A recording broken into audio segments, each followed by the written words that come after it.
Un bedén muerto. Dos mujeres acusándose en silencio. Un trono que solo podía tener una dueña. La historia dice que una de ellas era la villana, pero ¿y si todo fue al revés? Durante más de 1000 años, este episodio ha sido contado como la típica historia de mujeres enfrentadas por celos.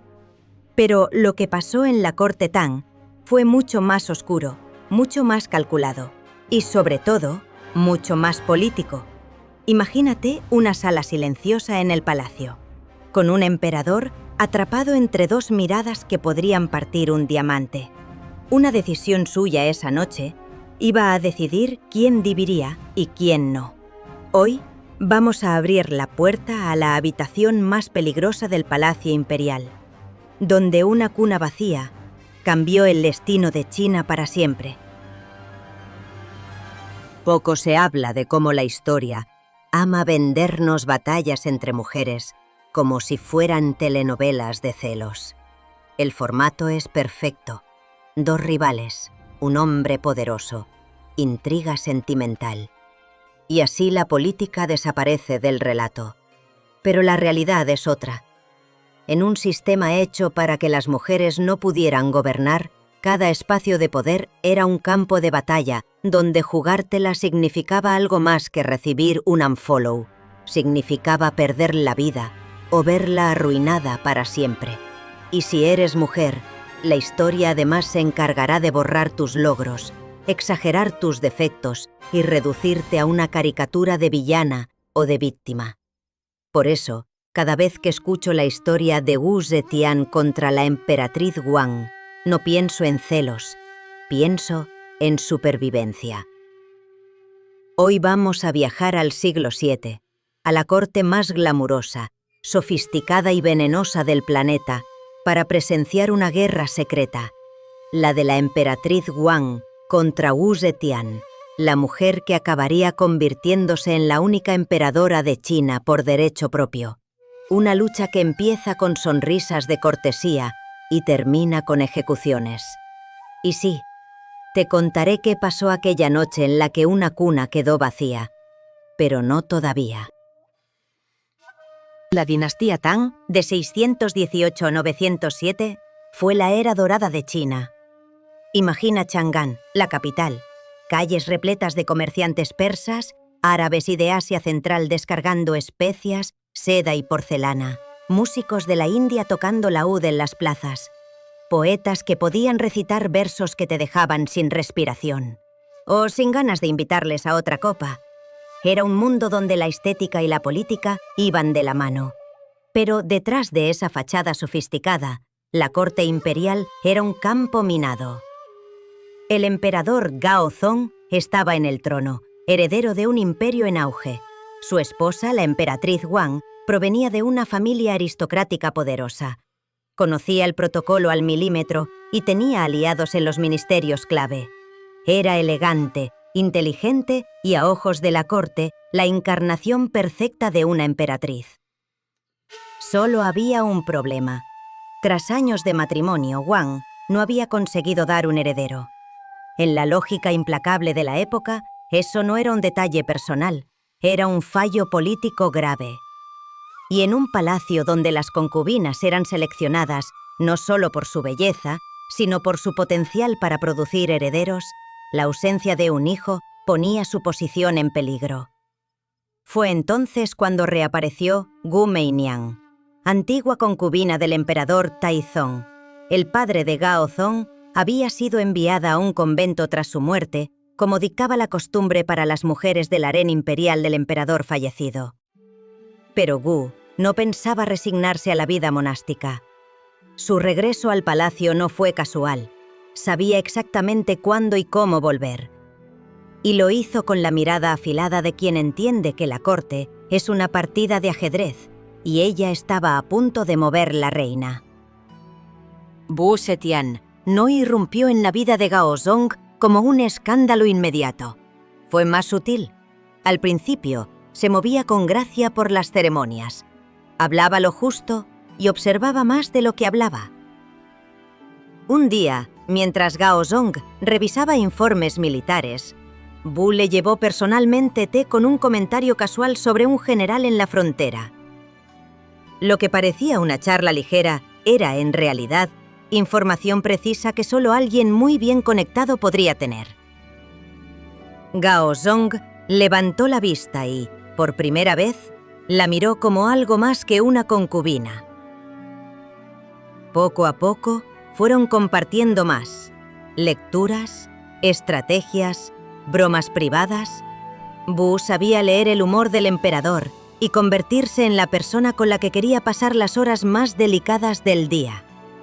El golpe definitivo fue que Bu le dio lo que la emperatriz Wang no había podido: hijos. En una corte obsesionada con la descendencia, aquello era más que amor, era una declaración de poder. Era como si Bu hubiera desbloqueado de repente el pase VIP del poder imperial.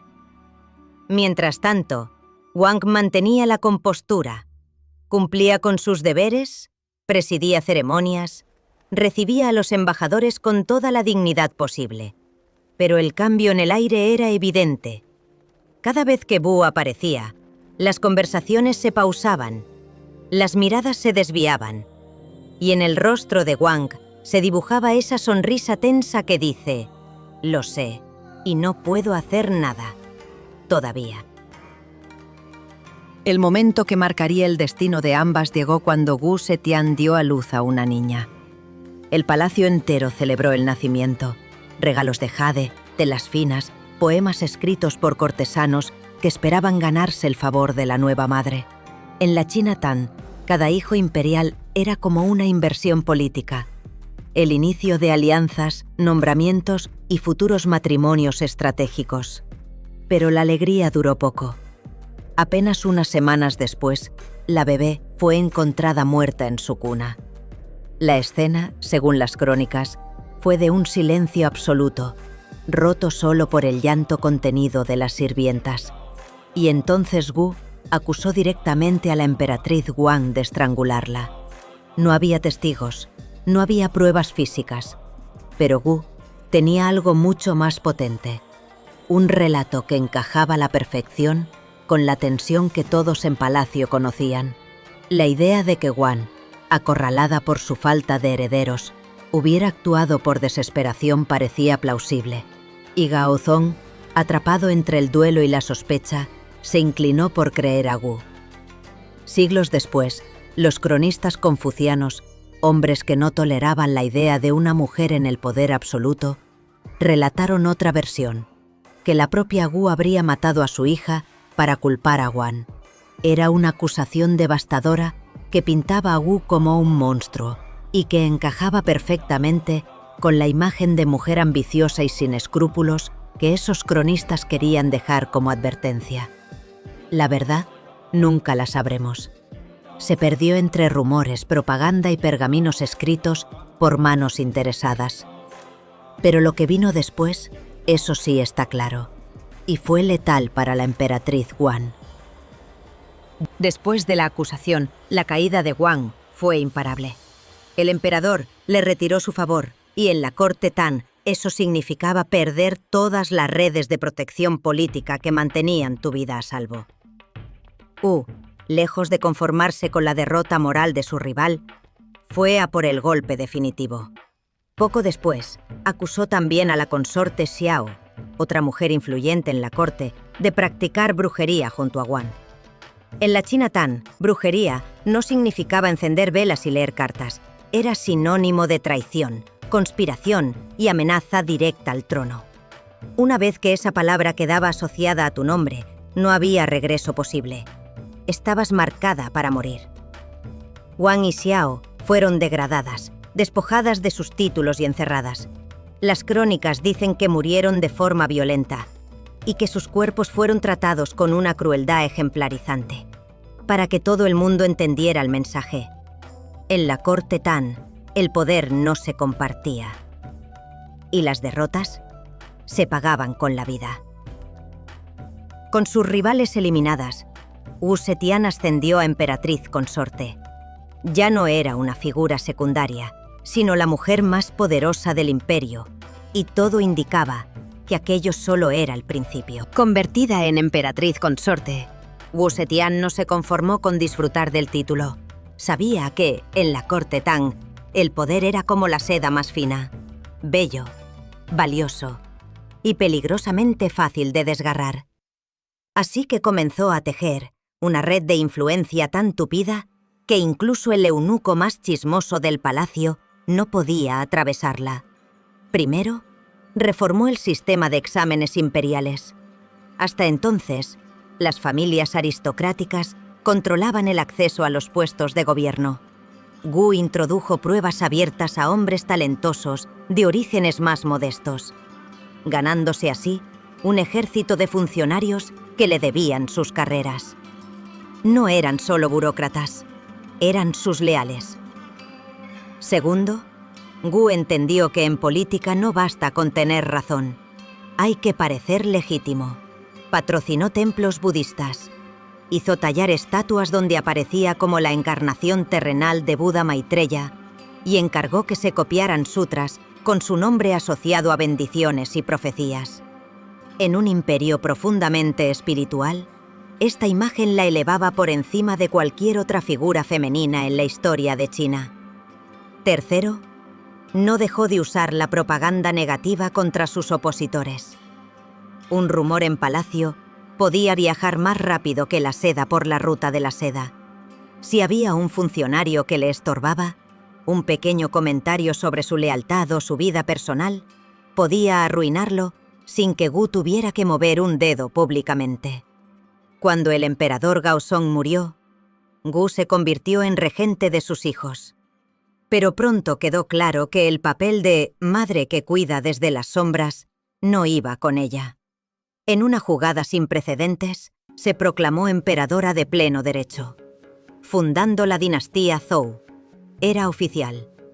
La única mujer en más de 2000 años de historia imperial china que había tomado el trono por derecho propio. la figura de Wu Zetian Ha sido una batalla narrativa que dura hasta hoy. Sus detractores, sobre todo los cronistas oficiales de la dinastía Tang tras su muerte, la pintaron como una usurpadora cruel, una mujer que acumuló cadáveres para construir su trono. Se magnificaron sus supuestos crímenes, se borraron sus logros y se la convirtió en un ejemplo de lo que pasa cuando una mujer gobierna. Pero los hechos concretos son testarudos. Bajo su mando, el imperio Tang se expandió territorialmente, el comercio floreció y la administración pública se fortaleció. Las reformas que implementó en el sistema de exámenes permitieron que hombres talentosos de clases bajas pudieran ascender, rompiendo el monopolio aristocrático. Y su mecenazgo de las artes y el budismo dejó huella cultural que todavía puede verse en templos y estatuas en toda China. Todo empezó con aquella cuna vacía. Un episodio que, según quien lo cuente, fue un crimen desesperado o una jugada maestra. Quizá nunca sepamos la verdad, y quizá eso sea lo que hace que esta historia siga viva. ¿Fue Wu Zetian una víctima de un sistema que la obligó a jugar sucio para sobrevivir? ¿O la mejor villana que la historia china haya visto jamás? La respuesta depende de quién escribió el final y de quién lo está contando hoy.